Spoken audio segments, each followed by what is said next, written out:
Okay, we are the 2nd Battalion of the British Light Infantry.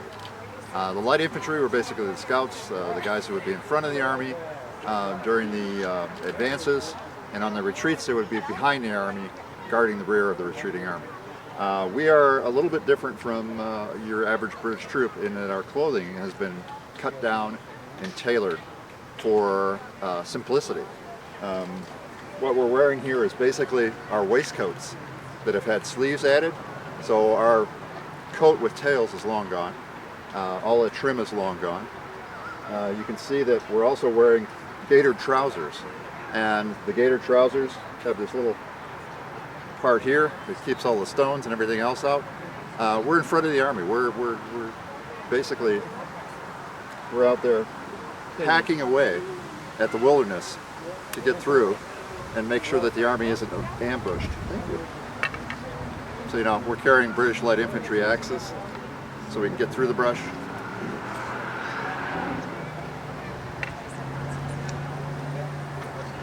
Most of us are carrying smoothbore weapons. This is a Brown Bess weapon, 75 caliber. This has a ball that just drops down inside. It's very loose, so when it's shot, it kind of goes like this down the barrel. And what happens is it's not very accurate. Up to 75, 100 yards, you might be able to hit somebody. But we also carried a certain amount of rifles. A lot of people think that the British didn't have rifles. For a company of about 45 men, we would have about 5 rifles like this. These are very accurate.